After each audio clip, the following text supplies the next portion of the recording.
Welcome to a Live on One. This is our second take. I'm here tonight with Pedro. How's it going? Hello. And Mike Waller. How's it going? So, guys, how's everyone doing? Our first take had so much more shade than this. It's such a bummer. Because you didn't throw shade back at me, dude. I'm expecting the shade by both of you tonight. I'm on an episode with my two buddies. I expect you guys to give me shit. Mike's bottle of Jergens. He's ready to plow.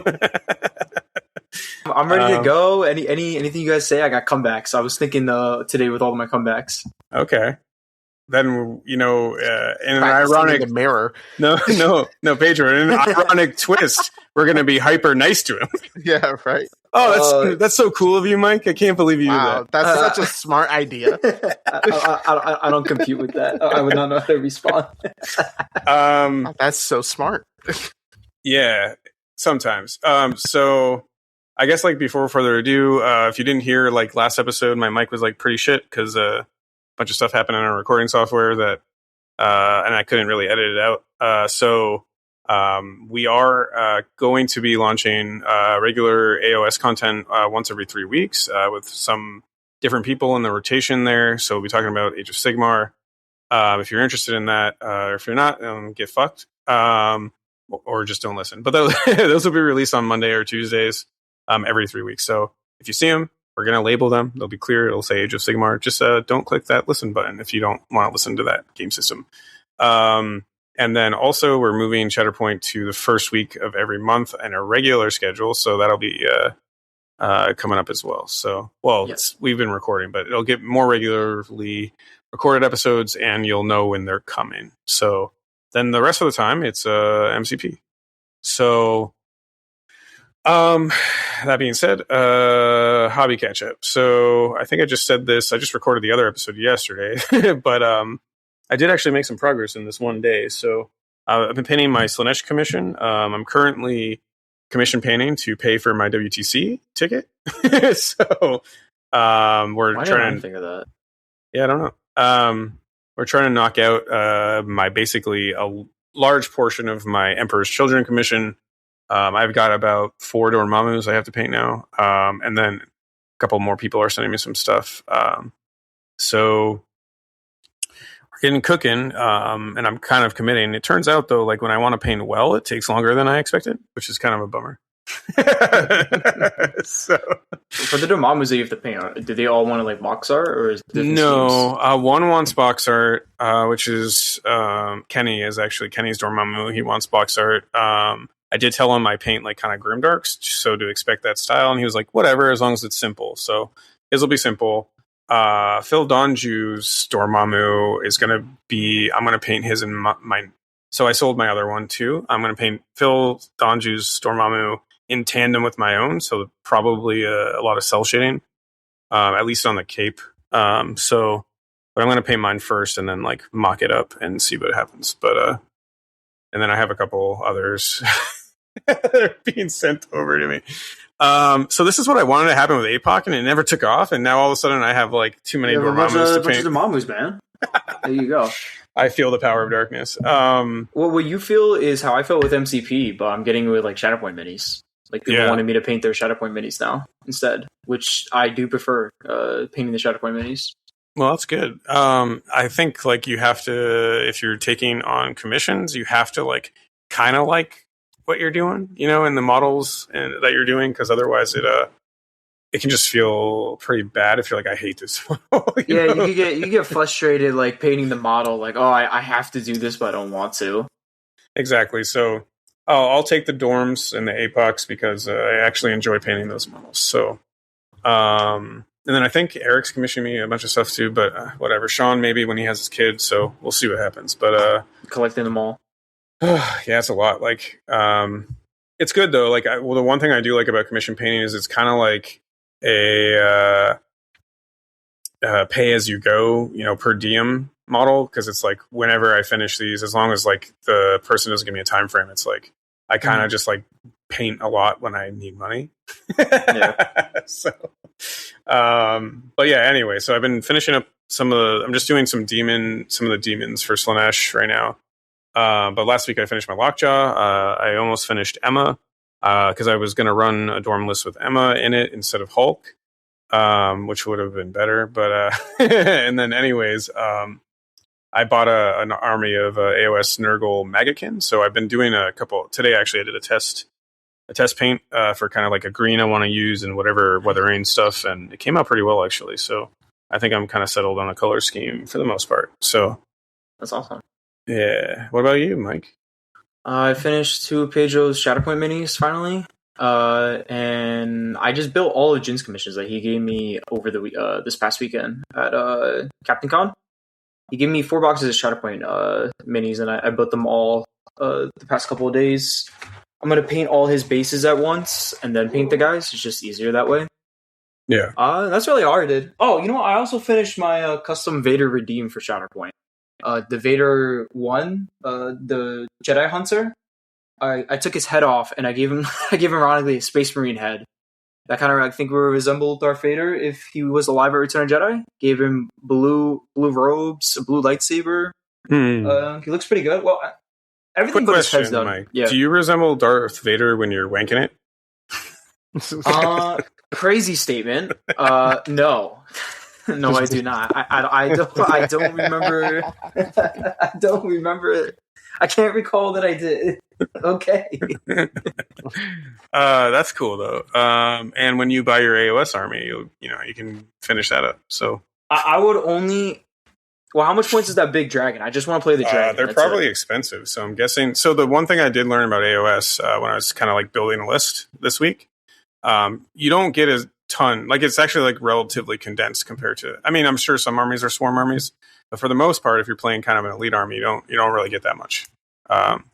Well, all things considered. Well, I would just want to play with 2 big dragons, and that's it. It might be more than 2, but 3. Okay, whatever it is to fill the points. I just want the dragons. That's all. That's all I want to do. All right, get them those dragons. Pedro, you doing any hobby stuff? I don't even know if you do hobby.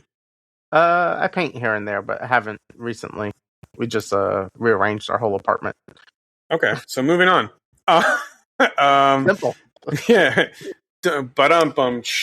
So we have just 2 upcoming event announcements that I know about. So our local kind of venue, and I guess Waller and Jeff are now almost local to this as well. You guys go a lot. So the Battle Standard, Jin hosts those tournaments.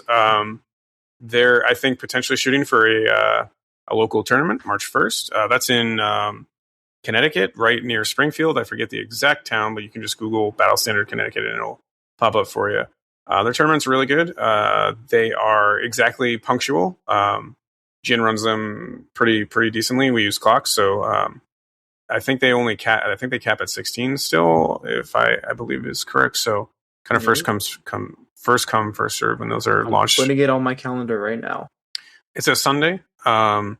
Most of them like fill. Like I think the recent 3 or 4 has been like either 14 or 16. So yes. They've been filling up a lot with people from all New England, New Jersey. So it's kind of like a good in the middle space for all of us. You guys just want to come hang out? That's what the only reason why I go is just to see everybody and hang out. Because I like to see everybody more than like twice a year. So if you're in the area, just definitely come play some games, and we all hang out and probably go to Chili's afterwards. And we always go to Chili's at those tournaments. So Alive on One tournament coming up. That's our annual charity tournament.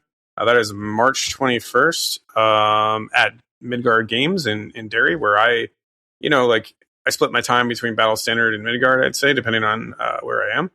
So it's kind of my second home. I started going there over COVID. Great shop. Best selection of paints, I think, in New England.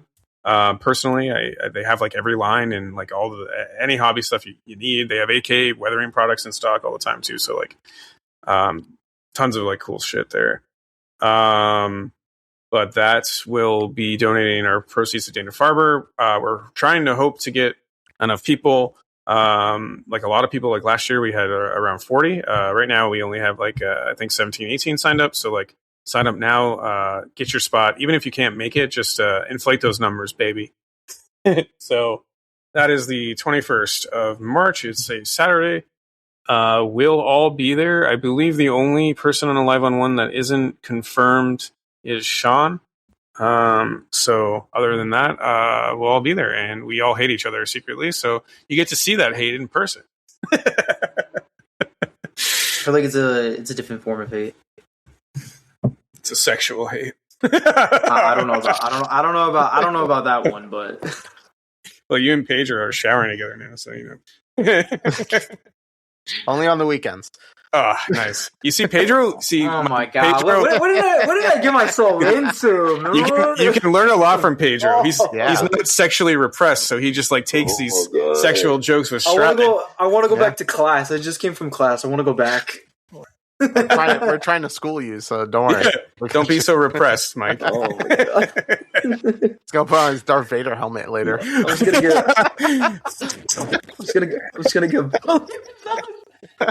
I don't have a Darth Vader helmet, but I have an X-wing helmet that I could. You don't need one of those noises that you make. All right, though. Moving on. As part of our continual series, we're doing kind of. I guess this is a series now because this will be our third episode, kind of talking about underrated things. So our last two were recorded over the summer. Actually, really popular episodes. So if you're like looking for ideas or anything like that, check those out. They're definitely not dated because the underrated characters, turns out, are a little older. So some of the stuff we're saying about them over the summer is still very true now. But today we're going to talk a little bit more about. I have this. Fuck, I fucked up the topic. We're going to talk about TTCs. And there's honestly, like when I was looking through these, we narrowed it down to picking about 3 each. There's a lot more out there. We could even do like a follow-up on this very topic sometime. So we're talking about underrated team tactics cards. And I think to kind of set the stage, we're also going to be talking about kind of the characters that use them, because I think most of ours are all character related. Yeah, it looks like it. Mostly. So, you know, or their affiliation, or there's some kind of combo related that you can pull off that maybe you haven't seen before. I mean, obviously, like a lot of these things, like people use. So, yeah. So you both are completely silent. How do we want to do this? You told me to mute myself. Well, when you're not talking. And, I mean, I guess if you're jacking off, like you should probably mute yourself. But yeah, exactly. we could go one at a time each with one different one. So we could start with you, Borg, and then go down Pedro, then I go, and then kind of like that way. Yeah, I'm also wondering what exactly we should talk about. I guess like the combo and like how you set it up, and maybe like why we think it's underrated. So I'm gonna write these down. Combo. So if you want, I can go first because I have. Yeah. I can talk about one real quick. Yeah, go for it. This is a combo that I think not a lot of people do, except for Pedro. He thinks everybody does it for some reason. It is using Better Tomorrow with Miss Marvel and mainly Ultimate Spider-Man in either Dorm or in Humans. Using that card for what you got, for the people at home that don't know what that card does, let me just bring it up real quick. You type so hard. I love this keyboard. I'm just like he pounds it for a better tomorrow. If Miles Morales is within 2 of an ally Miss Marvel normal form, both characters may spend 2 to play this card. Miss Marvel transforms into Miss Marvel and Biggin. When resolving this transformation, place Miss Marvel within 3 instead of 1 of herself, and then place Miles Morales within 1 of Miss Marvel. So this card is really good to use at the start of the turn. I've been using it in my Dark Webs list recently. I was trying to find a 3 threat that wasn't Zemo for a team tournament. I chose to try Miss Marvel. And basically, if you have them just start at the start of the game, start by each other, they both get 2 power. Miss Marvel can then embiggen. And then after her embiggen, she transforms within 1 back to her little form. That gets her onto whatever midline point that you need to get her onto. And then with her embiggening, that gets Miles a little bit farther onto the midline than it does. So it's really good at putting round 1 pressure on a lot. Now with the priority roll not being guaranteed who gets to go first, you can really make it an enticing choice for your opponents if you set them both up across from an extract that they can pick up. And if you have Miss Marvel and Ultimate and they go pick that extract up with somebody, you can then embiggen with Miss Marvel, place Miles within one of her. Miss Marvel can then make 2 attacks. She's most likely going to be bigger than the person, so she's re-rolling 3 dice on both attacks, which can do a significant amount of damage. And then if that doesn't get the person, then you have Miles to go next. That can do 2 attacks into them. So I think it's just a really good combo if you're able to give them the power. Also said Inhumans, because Miss Marvel is Inhuman, and you can pass power around through the leadership, so you can get off more consistently. I like it. I just realized I just talked a lot. It was a lot. No, welcome to my good. life. Yeah. I have, in fact, read this tactics card quite a bit because it turns out when you open up the team tactics cards, it is the first in alphabetical order. I did not know that. Okay. In Jarvis, so because it's actually called A Better Tomorrow, as I'll be the Jin on this episode. Just kidding. Sorry, Jin. Bork, have you since I play Webs and then you play Dormammu, have you tried this combo yet in Dormammu? I played Dark Webs a few years ago. I did not try this, but it does seem pretty interesting. Again, for that turn 1 pressure. Yeah, I think it's more interesting now because Ultimate Spider-Man is a better choice than 3-threat Spider-Man. Oh, true. And that's not because you're able to get a lot more damage off. Consistently. He's a great 4-threat in Dorm, to be honest. Yeah. Oh yeah, 100%. Yeah. He is amazing. So what it is also good with, I played a game recently where I did this. I had them both on by my middle D point, and I was playing on, I think it was Deadline. I am big in with Miss Marvel, not straightforward, but kind of slanted to the left. And then I placed Miles within one of her forward. Miss Marvel moved onto the Deadline, did an attack, did a couple of damage, interact, transfer back. Then when Miles went, he's able to long move to the back Deadline and then do his builder onto the person, which I ended up getting the wild, so I just pulled him off and I was able to secure the back Deadline away from my opponent. So you can do it. You don't have to go full on attack mode. It's also good because if you want, you could just transform this Marvel. She can just double move medium with her big base to get wherever she needs to. So it's a lot of flexibility for round 1 pressure. Yeah, and Dorm likes that a lot because like his round 1s, like typically like what I'm going to talk about next is like a way to make Dorm relevant round 1. Mm-hmm. But if you make his 3 or 4 threats relevant, then that like damage pressure from turn 2 that he brings is just like a great place to be for that squad. Oh, 100%. I think it's really good. Just to have them, they kind of they lock down the side. Because if you are on the side with the extract and you have your Miss Marvel and Miles right across from it, if they don't go pick it up, well, cool. Now one of your pieces is going to go hopefully safely and pick up that extract. And not have to worry about getting that 1-round pressure from your opponents. So it's just, decisions that they have to make. If they go and pick it up, they're probably going to get 4 attacks into them. Which it does not sound good, knowing how dice are very spiky in this game. Especially since you can bring Miss Marvel back under Dorm's card, so you're kind of like you're okay risking her in that, especially in that affiliation. Because I think we talked about this before with 3 threats in Dorm. You use them slightly more aggressively than you would in other affiliations because of the other team tactics card, which is not underrated. A problem that Miss Marvel tends to have is she's very power hungry unless it's in a power leadership. Even in Inhumans, she's so power hungry because you only can pass 1 power at a given time, and you don't know if you want to always give that to her. But her starting with the 2 power at the start of the round under Dorm, and then her just making 2 attacks straight up right away into a target where she can generate more power. In my experience, that has set her up for the rest of the game, basically. Where she's never been power hungry for the rest of the game. She was always able to start and throw something and big in again, spend 6 power right away and attack. It's been really good for her. And like you said, you kind of just throw her out there. If she dies, I've had her die, but then I just bring her back. It doesn't like really matter. And that means also you can play a little bit more conservatively with like, we'll say you did have access to Zemo. You could play a little bit more conservatively with your other 3 threats. Mm-hmm. So maybe you don't need 3 chargers, because I know that right now the typical Dorm list is kind of bringing like Gorgon or Weapon X and then like Zemo. So she opens up like a more techie damage piece. If you are a Dorm player and you always bring like Ultimate and you like Ultimate as like your 4th threat, I think you should consider bringing Miss Marvel to bring this card. You don't always tend to have a lot of cards anyway with Dorm, so it's good to fill up that tactics card slot. is she going to be game over game better than like a Zemo? No, obviously not. Zemo's one of the best characters in the game. But what she does bring is different round one pressure. But she also brings a consistent throw that the other 3 threats don't bring. Yeah, that's for sure. I think the only throw is Gorgons. That's on the spender. Yeah.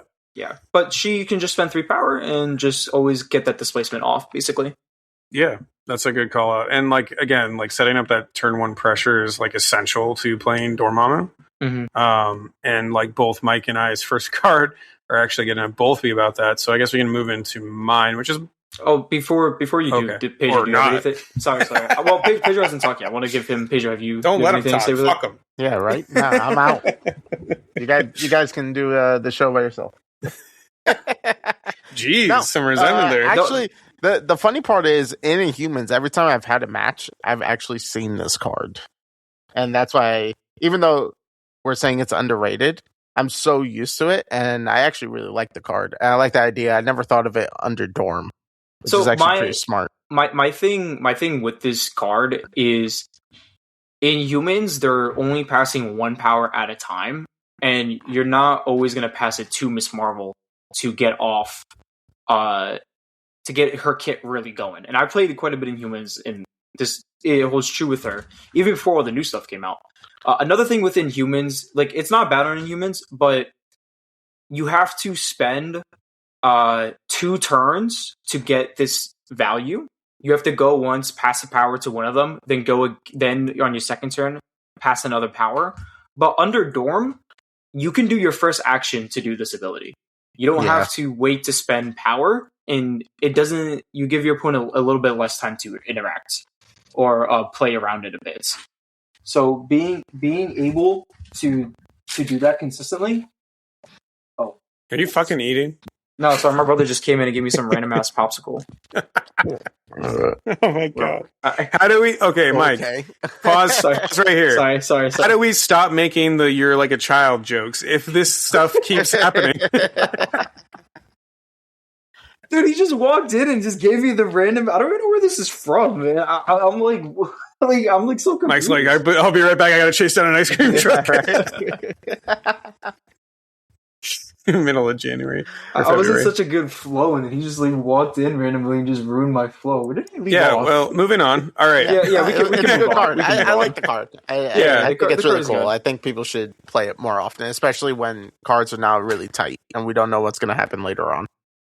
Yeah, agreed. And especially like I think it's a good call out for the Dorm faction because you have a lot of like slots that you don't really use, especially if you're running like a mono Dorm. Oh yeah, big time. Yeah, so on that same note, my first card is actually same. I think it's the same kind of a concept here as like turn 1 pressure, but it only occurs at 20 threat when you're running Hulk. But if you bring, and I'm not the first one to coin this, but I will say that like, and I know more than me as Dorm players have kind of talked about this, but like Gamma Launch with Hulk Dorm. So I guess just for some measuring references, if your opponent has a medium base and you range 5 teleport Dorm, he can double tap someone on their deployment line with a medium base. So at 20, this puts Dorm in an advantageous position. It also means Hulk gets an extract because under Dorm, Hulk starts with 4 power. He spends 3 to play Gamma Launch turn 1, moves Dorm up into advantageous. Usually I move Dorm next to another extract. And then he double walks, grabs an extract, usually is kind of the play pattern I use here. It just sets you up for like this comeback pressure. I mean, I know there's like a lot out there that can kill Hulk these days, but like if you can kind of get a bodyguard in there like Gorgon, so at a 20 you're talking Dorm, Hulk, and then 2/3. So Zemo Gorgon is a pretty good squad to protect Hulk. But yeah, so like it's a range 5 place for 3 power, and honestly, like Gamma Launch in general, like I've always thought was slept on if you play Hulk slightly differently. I think if you're using Hulk to like in a different affiliation to like hold a secure and like launch him up round 2 instead of round 1 and kind of like do a different sort of play style, you're actually like setting yourself up to get a different model in a pretty good position early on, because range 5 is like really far. So Yeah, it is. Especially on a large base. Yeah. So like, I could see a situation where you like dive a back F with like A bomb or something, or Ironmonger, these days you play some range 5, like he can probably take one activation depending on where the extract is, right? Or one smack, and then like you just double move him back, and now you have an extract lead, and you're super super safe. Plus, Olin is secure, like a back secure. So, yeah, like I don't know, the same kind of things Mike was talking about. Like it's with Dormammu especially, you want to put on that turn 1 pressure. So like at 20, you get you get your 8, you get a 6, and you get 2 3s. And so, Skrulls is a great example of this, especially for push. Because like maybe you don't pick up an extract with Hulk and he's in range to hit someone, but after I don't know, whatever. That's a really fringe situation that I forgot where I was going with. You can also do like a lockdown. I'm just thinking like mission crisis wise for secures. You could probably like gamma launch range 2 onto a point. Oh yeah, and then you're like, oh okay, I'm just gonna own this point. Like, cool, thanks. Yeah, and the double tap again. Like Dormammu wants to put out attrition pressure really early. Because usually you're definitely 4 wide in this scenario. So like if someone's super wide, you need to like so say you're going into affiliation that's 6 wide, like you have to kill people. Yeah. Like, and if you don't put that pressure on, you're gonna lose. So it's like putting Dorm in a really good spot where he doesn't have to. It's action compression, right? You put him in a good spot where he doesn't have to move and he can just sit there all game and double tap. Yep. So it's a very good card. It's also good on intrusions because you can launch him next to an intrusion. So on his activation, he can teleport through the portal and get where he needs to be. Lots of really cool. If you're using an attrition secure, you can set some attrition pieces up like with Hulk. So, yeah. I mean, you can even like gamma launch a Zemo and then just charge their backfield. You could do that. It's just like, cool, thanks. I guess that's something you can do. You're just like, oh, thanks. Yeah, I was thinking more about a really solid playing the mission or whatever. But if you want to launch Zemo up to the very back line, oh yeah. I mean, you're always gonna have Prio, and then you just Dark Restoration him anyway. So. That's just true. Like throw him in there and be like, okay, let's brawl for a minute. Alternatively, though, you could launch Zemo in a place where he's going to be able to spend that 2 power instead on a charge for full rerolls and get the pressure off. Yeah, that too. You can also pressure like on a hammer or on one side point. You could just like gamma launch a Dorm on the right side, and then they're like, okay, maybe I don't want to pick that up. Well, exactly. That's what I was saying. So, like, you have Hulk pick one up because he'll have 1 power left after gamma launch. And he picks up, like, the middle, and then you launch Storm to a side, and they're like, okay, well, I don't want to go near that one. Yeah. And then you just basically put Zemo on the other side. So, yeah, that can be really cool. I like the card. Yeah. I feel like we're going to be talking about Zemo a lot today. Yeah. He's Cabal, so, yeah, exactly. You know who else is Cabal? Nope. King the Conqueror, baby. So moving on, Pedro, what's your next card? We can go with Birds of Prey. Okay. Because I do love me some Birds of Prey. I've been bringing this card almost every single game, which is weird to say, but I think this card should be used more often than none. Especially I play Mighty Avengers more now. And can you walk us through what this card is? Yeah, I'm getting there. I'm getting there. 1 second. Not B. You got me, baby. So basically, you need Sam Wilson to play it. If you target an enemy character that has flight, you can spend 2. You add 3 dice, and then you can re-roll any number of those attack dice. And then, if you deal damage, they lose flight. And then on top of that, if you're doing the ricochet, well, not the ricochet. If you're doing the shield throw, you also get a push because both requirements need damage. I think this card needs to be played more, and I think it is also a piece that threatens a lot of newer models, because basically AMG just spoiled 7 models that fly. So I think this card should be played, as well as I was thinking of using it more because when me and my dad play, we usually play with size 4s and 5s now and a whole bunch of 2s all over the place. So getting rid of flight on other characters can be very backbreaking, especially when you also push them small. So it's like they can't get back into position. Rerolling any is always good. And then if you play under leaderships that unlock skulls, that's another cool thing. Oh, sorry. I mean, and Sam's just a boss. I mean, I'm loving Sam right now. I think more people should play it, and I think it also threatens, like I said, their leaders because like Kang is a leader. You got Adam is their leader, and they both have flight. So I think they're like, okay, we need to really get rid of Sam now because if they just basically displace us and not allow us to go anywhere, we're going to be kind of shit out of luck. Huh. You were right. Every character they release has flight. Yes. I just double checked. I didn't even think Quasar has flight. Yeah, has flight. I checked for Quasar and yeah. And then, so basically you got Quasar, Moondragon, Adam. The only ones that are releasing that don't have it is Warriors 3. Yes. Yep. Yeah, because the new Valkyrie has it, right? Yeah. And then Kang has it. And Kang has it. Spectrum, Blue Marvel have it. So basically everything that's coming out. And I would hope Bastion and Nimrod have it because they literally fly in the show. So I would see why they would not have it. So I feel like this card would be used more often than none. And in Mighty, I mean, if there's Mighty Avengers players, I mean, rolling 3 extra on a shield throw plus 9 dice is like, plus another 2 from Spectrum boosting. Like 9 dice reroll any is like insane. Yeah, it's not a bad card. I've used it quite a bit actually, like a couple of months ago. I don't think it's bad, but I would have never like really put it into my 5. But now that you say that like every character they release has flights, I could see it coming into play even more. Actually, yes, yeah. First is like before it was always like just medium move or a long move and that's it. So now it's like I think this is going to be a new age of flying. I just think it's really good. I think a lot of people should actually start playing it. Would you call this an age of dragons?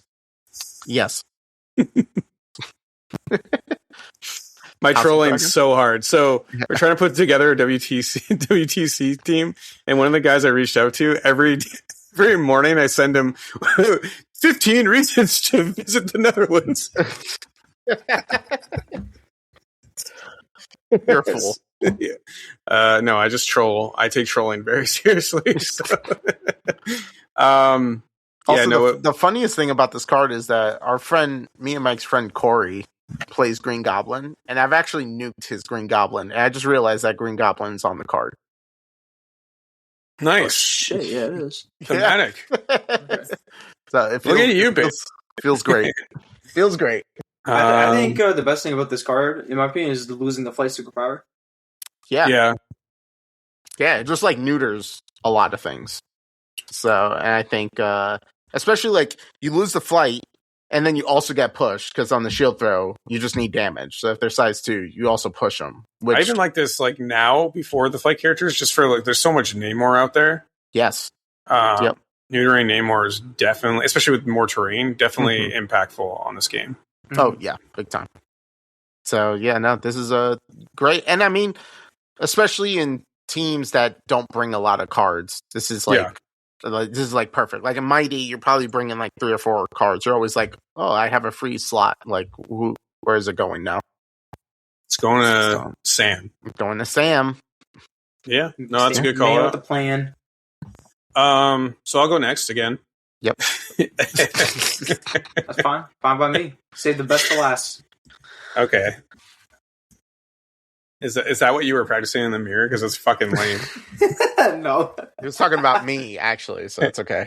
All right. I just want to get mine out of the way so I don't have to talk so much. All right. So my next one is tied to a character that I have loved in the past that I keep trying and she never works. It's Vendetta from Elektra. So this card, when an allied character stays KO'd by an enemy effect, Elektra can play it. It's basically you just give him a Vendetta token and she has 3 days. It's not actually I don't think there's like a ton to say about this card. It's pretty self-explanatory. Yeah, it adds 3 dice to her roll, and I was using it a lot under Daredevil's leadership in Defenders, where you could get those rerolls. So that extra 3 dice with dice mods was just like pretty effective. That being said, let me pull up Electra's card again. An 8 dice builder Mystic with a Wild Pierce is no joke. So if you really need to kill something, it's super impactful. It's Drax's thing, but on a card. Unfortunately, it's tied to a card, but again, like Defenders, if you're running like even Strange Fenders, and you want to throw Electra in there for kind of the extract play on some missions, allowing her to get like one kind of guaranteed like murder attack is like definitely like worthwhile in a team that wants a lot of control, right? Because that gives you some attrition control versus some of the other things that Strange does. So any thoughts on that? I mean, it's pretty self-explanatory, unfortunately. I've actually had this card ruin my day when I first got into the game. Oh, good. Yeah, it was a fun time. We know it's effective. Yeah, and like Defenders, I mean, like if we're being honest here too, yeah, if it ruins Mike's day, we know it's good. So Defenders in general, they bring. Let me just pull this up so I'm not like talking on my ass.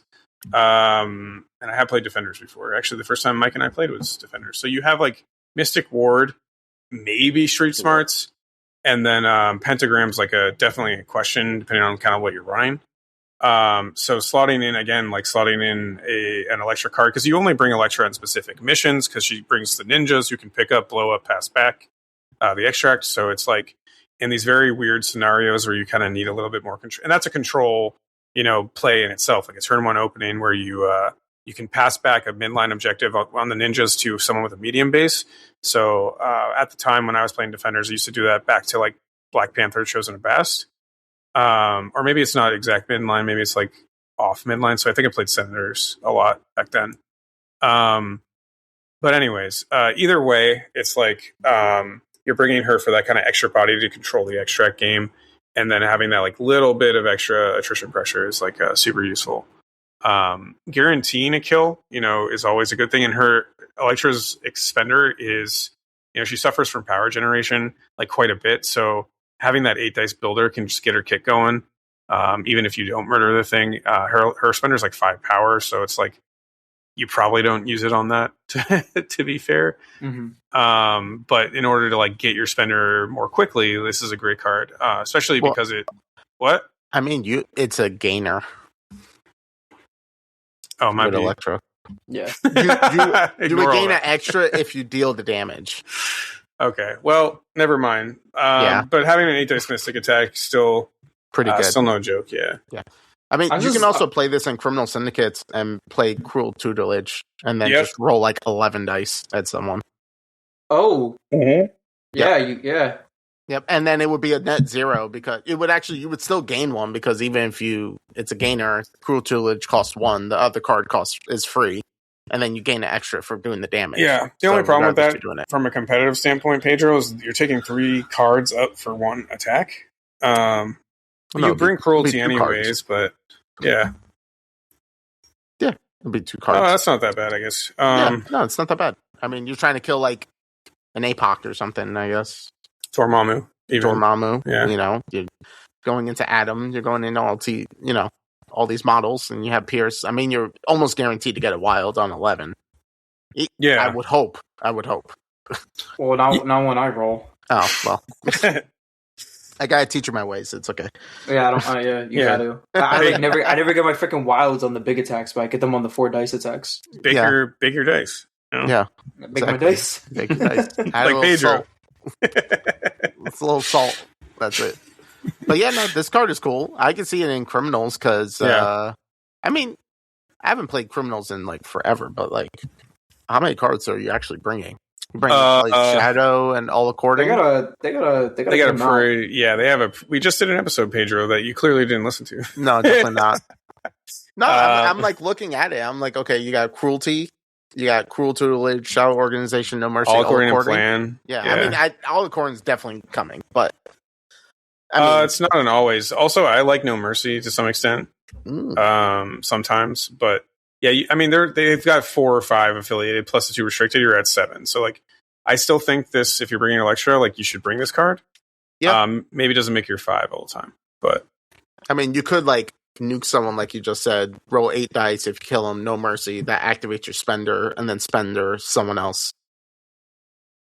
Yeah, that's true. You could do a combo with those cards too. Yeah, because No Mercy will give you 3. Then you have a gainer with 1, and then if you do damage, it's 1. So there's 5. So that unlocks your spender right there. Yeah. So if she's in like double tap range, she loves having access to these cards. Yes. Next to 2 characters, basically. Mm-hmm. Oh yeah, big time. Especially if you play under MODOK, and then like the wilds, you get to chain something to a hit. So it's just more damage that you push through. Yeah. I mean, Shadowlands, you're getting the rerolls. You're probably Shadowlands using it there. Rerolls. Yeah, absolutely. Yeah, yep. The only problem with Shadowlands is you're fighting for the grunts. Oh, that's true. You can't bring Electra with the... It's like bad parentage. Yeah. Well, I mean, you can like, can't you like assign a grunt and just say like Electra gets the grunts the whole time? How does that actually work? That's a very good question. Because like you could go with like... Well, Pedro, before we wildly speculate. Yeah. I'm just just like thinking like, if you have to play some, so you would say like, okay, this guy gets him. Honestly, Shadowlands kind of shit anyway. So like, I kind of like them if you can only are generally limited to having only 1 grunt. Oh, this is different. Yeah, no, you would only have 1 grunt character. So then if they die, like if they vanish, they die. And then you don't do your first attack with Shadowlands, but you do an attack with Electra, it comes out. It's not like you're having 2 different people that have 2 different grunts. You're just picking who it comes out from. It says it says so. This is what it says. Now this is just me googling it. This is what it says. It says when you activate either Shadowlands, Daredevil, or Electra, the parent characters, the hand ninjas immediately activate before them. If you bring both, the ninjas can activate whichever parent activates first, but they cannot activate twice in 1 round. Gotcha. Yeah, so, and I guess like I was also reading here on the AMG forum that if you have Shadowlands and Sandman and the ninjas die, then the Sand Constructs can come out.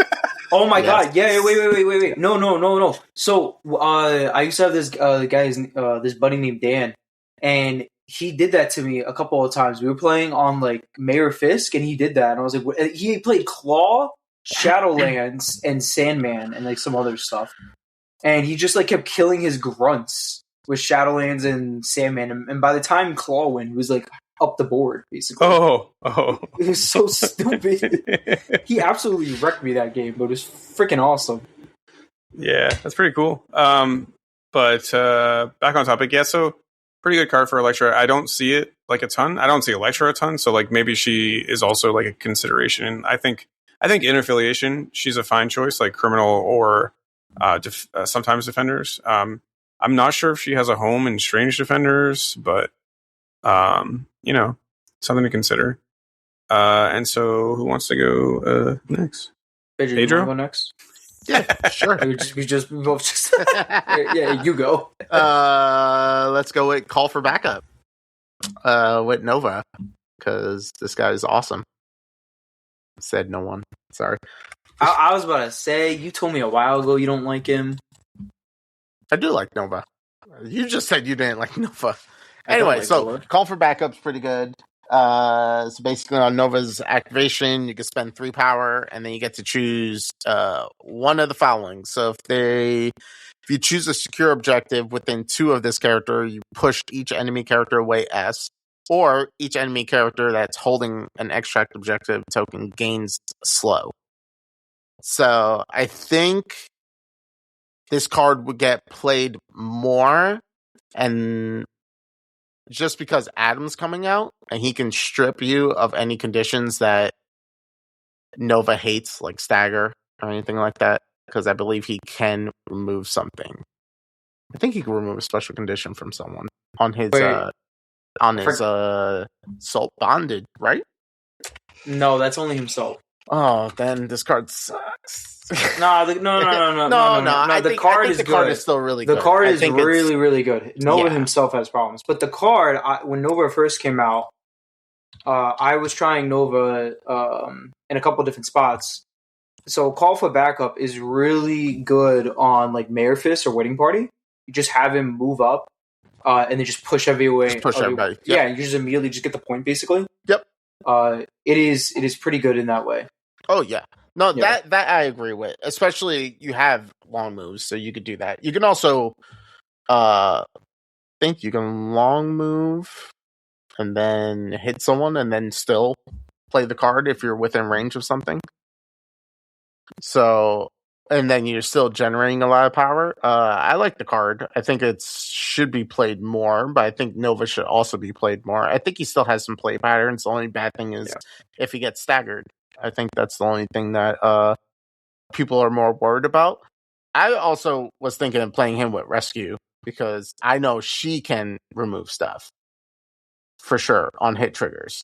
So that can be a thing that you're not really worried about him getting neutered or like condition stacked. So also giving slow to a lot of web warriors is really funny when they try to go grab all the extracts. I think it's really cool. How does he give slow? I forgot. With the second part of it, each enemy character that's holding an extract token gains slow. Oh. Yep. Oh, I see. Okay. Yeah, so then like everybody can go grab stuff and then you could just play the card and be like, okay, now everybody's slow. Now I get to pick who I really want to go into. Yeah. I don't think it's bad. Like you can have like say on like Scoundrels, Nova can move to be within 2 of like the middle Scoundrel, and then if this is you to play him in the middle, you push all the enemies away and you move him on a back Scoundrel. Yeah. It's really good to go up around 1 on a lot of points for Guardians. This is really good if you're also going into like Kingpin. Because like the 2-pointer, you could just be like, okay, that's it, you're done. Like get off the point. The only problem with the card is it's a fantastic card. It's just sadly attached to Nova. I think he's good. He's not like the worst thing, but no. I think they just need to tweak him out a little bit. Borg, you have any thoughts? No, not really. Thanks. I don't, historically, I'm not someone who dives. I haven't played Guardians that much, so okay. I've seen Nova across the table. And he's fine, Yeah, I think he's good. I like the card a lot. Like, I think theoretically, like it's a very strong card. If it was attached to a different piece, it'd probably be stronger. Yeah, but I think you're usually using it more for the push. Yeah, I like the push a lot because it's control. Another control mechanic from an affiliation that really wants to put models in double tap range and things like that. So. Oh yeah, yep, yeah. I think that can be very useful. I don't know if the slow helps. I mean, Mike, you play webs. Do you think the slow would help in webs or never? Not anymore. Oh, okay. Doesn't really. They have cards to get rid of it. Oh, okay. Yeah, you have almonds, wheat cakes. No, I mean using Nova in webs. Oh, I've tried it when he first came out. I tried it, and I tried like 5 or 6 games with him in webs. And the best thing about Nova was that card, but everything else on his card was like was okay. Wait, Mike, we must have known each other back then because I'm pretty sure we played a practice game where you were using Nova in webs. Yeah, I was, and you were playing Guardians. I've never played Guardians. What are you talking about? I just didn't want to say anything. You lie. I remember playing Guardians. There was like three or four games last January where I was like put them on the table on TTS. That was about it. And then I played APOC. So, and then it was the Burke love story from there. Cool. So I'll do my last card next. Yep. Just gonna keep skipping over me. Damn. Now you get to talk for like half an hour at the end. Yeah, exactly. Well, also this one's like super quick because I think I unintentionally picked pretty easy cards to talk about. So the next one that I actually don't see that often attached to this character, but having put A-Bomb down like in more than one affiliation, Criminal. I was playing him a bit when I was really running webs for a while. Midnight Suns, he was in there for a while, but like I do actually really like Gamma Burst. So the card is during his activation, he can spend 3. power, and he push each enemy character with the poison special condition and within 2 of Abomination away M, and then they suffer damage. So one of the reasons I like this is actually if you're running Terrigen. I think Gamma Burst just like puts A-Bomb in such an advantageous position on that particular. He's already in a good position just from the poisons everywhere from playing the extract. But then in addition to that, he gets like kind of a control-y piece based on if they gain poison. I mean, part of his normal play pattern anyways is handing out poison, but like I think on Terrigen, this might be a card you slot in your 5 and really like explore how that feels. Yeah. Anything else? Yeah, well, I will say before the terrain changes, you didn't really see this card a lot because when A-Bomb has 6 power, you should just spend it on his big fart and then to throw terrain. Usually size 3 or 4 because it's 4 or 5 damage incoming. Now with the terrain changes, he's only can do a max of 3 damage. So this card is a lot more enticing to spend that 3 power away.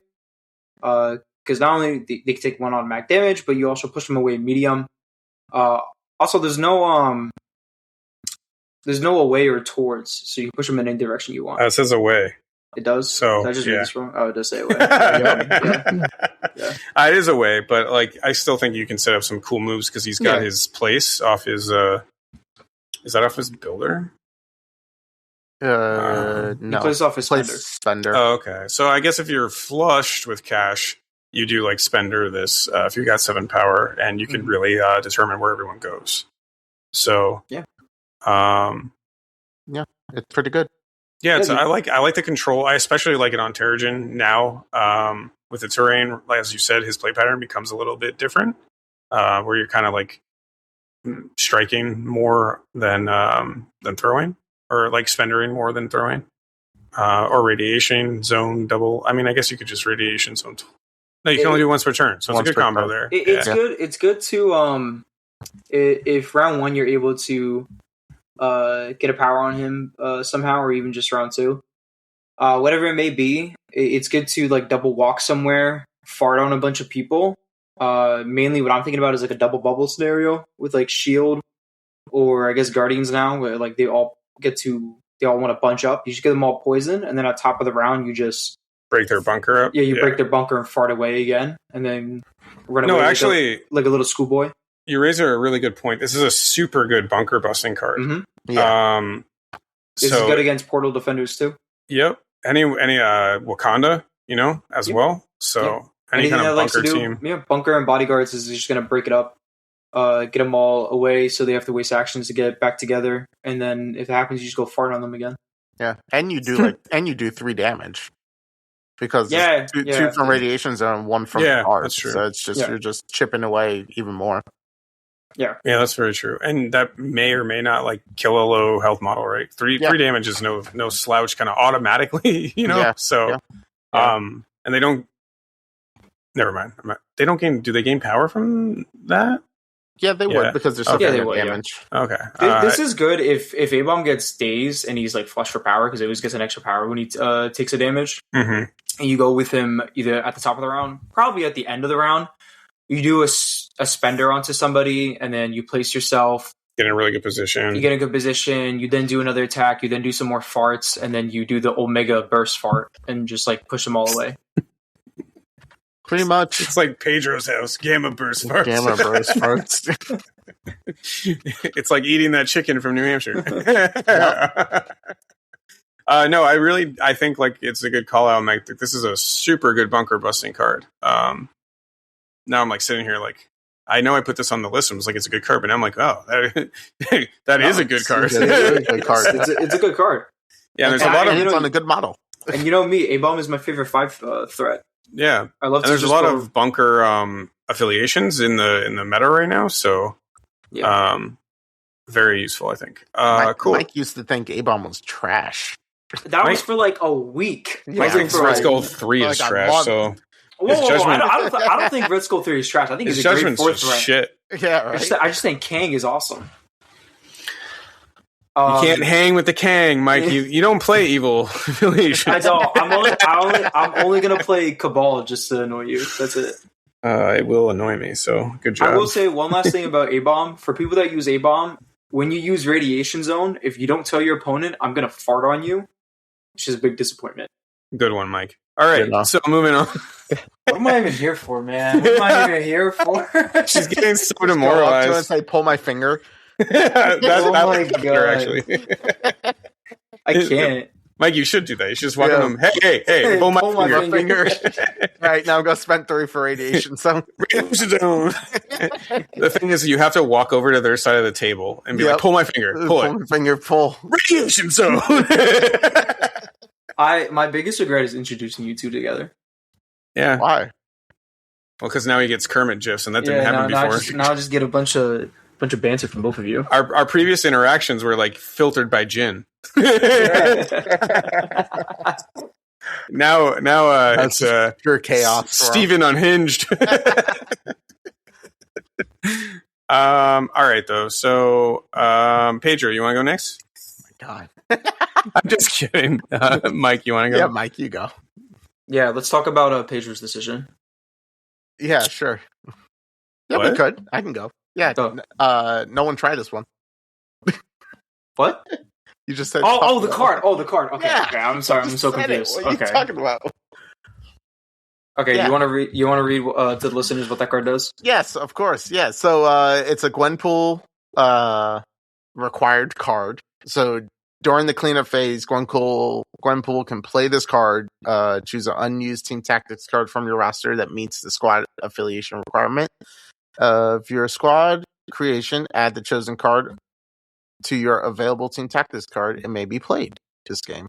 I think the card is actually really good, especially when you can use it to set up rounds or be like, oh, okay, I don't know if I should bring like Grace, or I don't know if I should bring Recal or something like that this round. And then you realize, oh yeah, they have like 5 throwers. I should have brought Brace. And and then that lets you bring in a card that you might need. Especially, I think it's attached to a really good character. I think it's just people don't play her that much, and I think Gwenpool should be played way more than normal. She has the Ant-Man problem. Maybe, but on that note, I think we have called out Gwenpool several times, especially in I think one of her best homes is Kingpin Criminal. She's just a tough 4 threat. Yes. But yeah, no, I agree. You like this one? This is always the one I never brought. I like this one. So, I played quite a bit with Gwenpool, and I like the card, especially now with the changes. You don't know if you always need Brace or not. So, if you're bringing Gwenpool, and like there's some games where I bring Brace, I'm like, I don't even need to bring it. Even before the changes, like against certain matchups, like, I don't really need it. It's a good card to switch it out. Basically, really looking at the end of round 1, seeing what your opponent brings, and like taking a card from one of your selections. Be like, okay, I need this card for this matchup. Like if you're unsure basically about the matchup. It's a good one for too, especially in Criminal, is actually the Steel Priority one, because you don't always know if you'll need that. That's another good call out. Yeah. Maybe if you don't bring Cruelty, and you're like, okay, I needed this game, or whatever the one's Shadow Organization. But it's just really good, kind of a safety net, like end of round 1, be like, okay, I actually need this card. Just examine the matchup, or even like round 2, basically. Yeah. I always find it weird how people didn't really like this card. I thought it was always just a good card to have. I might hold it to round 2, especially because then you really get a read on what's going on in the game. Yeah. So if you're playing, just people don't play her. That's it. Yeah. Well, no, even the people that did play her, they're saying people usually bring Keep Your Enemies Close, which is also a good card. That's a good card too. Great card. That is another great card. It's definitely not underrated. Yeah. That's a super deception. So I can see with this card if they update Gwenpool Squirrel Girl, being very annoying to play against. Not this one, sorry. They say Keep Your Enemies Close. That card. I honestly don't think Gwenpool she needs an extra health. Maybe that's about it. I just don't like the place within 3, but if you're holding an objective, you She's can't. 6'6" with DR. That's not actually bad at all. And rerolls. Yeah. No, Yeah. her health is fine. I just don't like characters that have this, like, place yourself, but if you have an objective, you can't. It's just, well, now I don't want to pick anything up with her, but she's tanky, so it's kind of like I do want to pick something up with her. It's So- like it goes against her play pattern. Yeah, it contradicts, like, what does she want? Yeah. I would be fine if they just make it, like, place 2, but she can hold stuff or something. You know, like, it's just, I don't like characters that have that. Yeah. Yeah. I was thinking of putting her in my mighties just to try it out. Because I could pass her a power, and then teleport, move, rocket launcher, and then pick something up. Yeah, she's not bad. I was using her same Avengers. I also love my paint job on her. I took, like, comic book all strips and put them- right. Different subject. Simmer down, Mike. This card is very good. I mean, I think it should be played more, but I think she should also be played more. Mike, did you want to talk about your like paint it. job? No, not really anymore. Well, now I want you to, so. No, it's okay. You'll save it for another day. When Jin's on the episode, we see let me talk. He's gonna listen. Your paint job. We can talk about both our paint jobs. I think this is my best paint job I've done so far. Yes. I was going to say for me too, it is one of my better ones. I don't think I've ever painted mine. Oh, Maybe I did. So much fun to paint. Yeah. Yeah, I think the sculpt is awesome. And you we can definitely have different play paint a styles baby just shark. based on that comment. Because my most fun models to paint have been like A-Bomb and like things like that.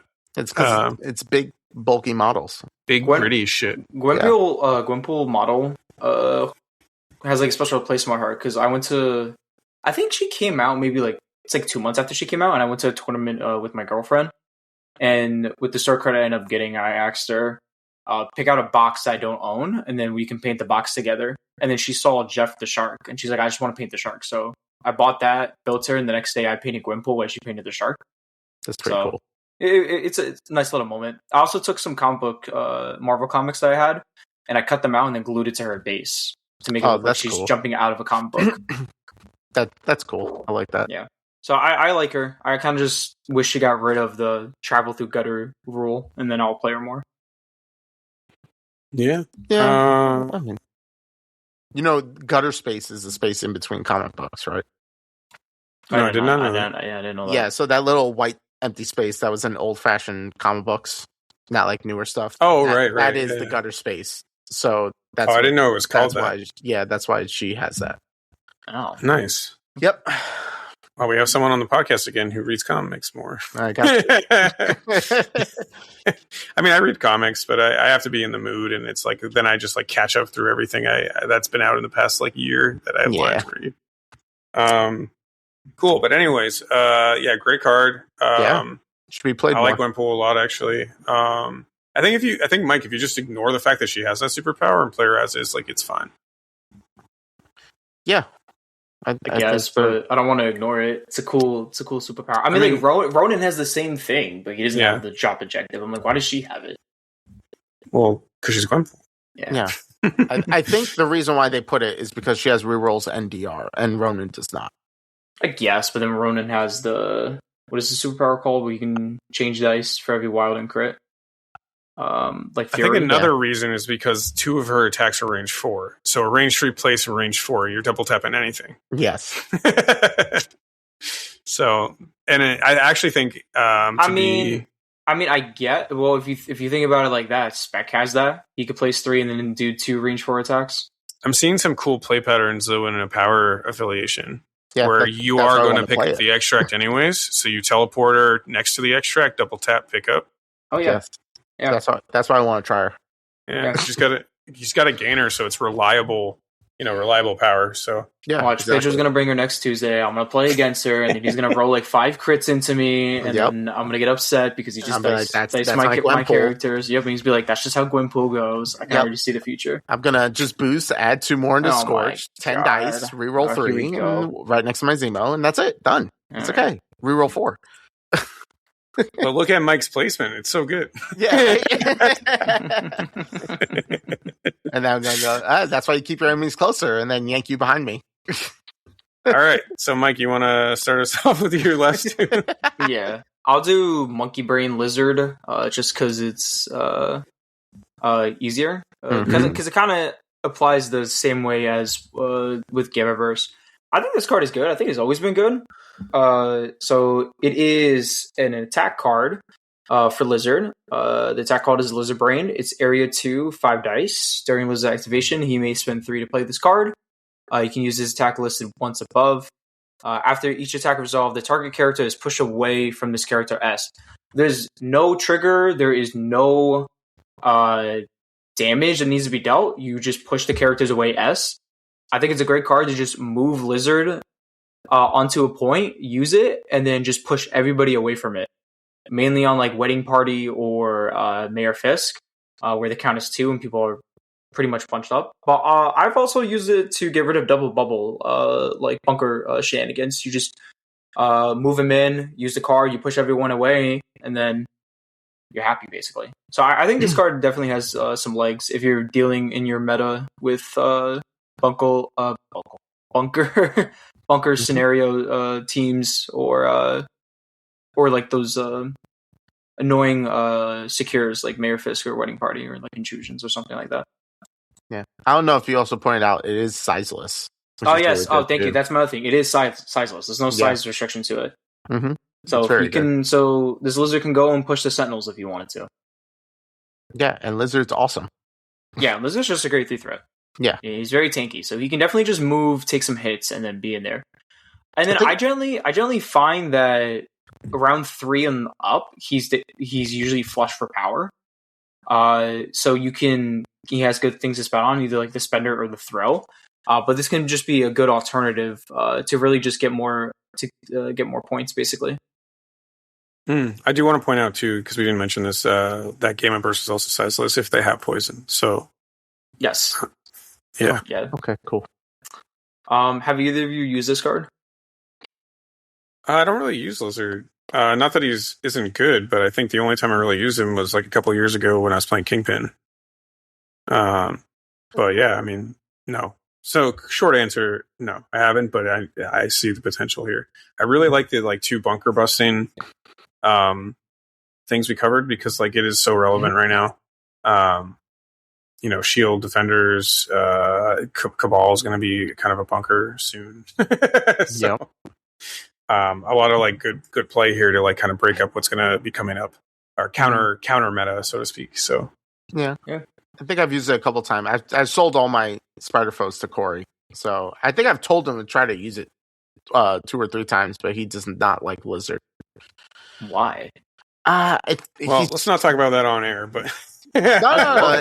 I think it's love just Lizard. Yeah, no, I think it's just he likes to play very like attrition heavy.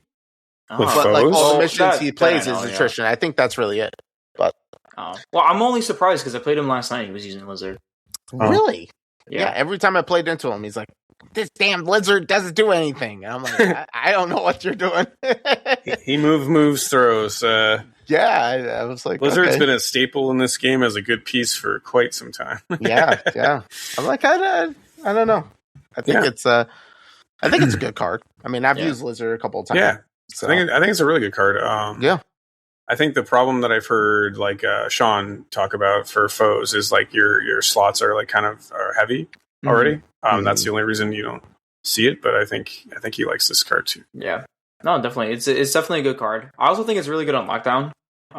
Mainly because everyone's already scoring within 2, but bigger range basically to get people off for yourself since they're scoring within 2 instead of 1. So yeah. It's a good card. We can move on to the last thing. I just have any bodyguard characters with fallback, warpath, or eye in the sky. So if you are using any of these cards, especially fallback, I think in my opinion fallback is the best restricted card. If you have a bodyguard bunker, you should be thinking about using these cards to fall your character back into that bunker. Not just like out of range to get double tap, but to get into a bunker to make it harder for them to kill, whether there be a reroll bunker or a bodyguard bunker. Even if they attack you and the attack that they're doing isn't really doing any damage, it wouldn't be bad just to fall back just to get into this bunker to keep your extract holders safe. Same thing goes for Warpath if you're using it. You can use it in that way if you take a damage, and Eye in the Sky and Shield. Any of this card, character cards that can make you fall back or go forward.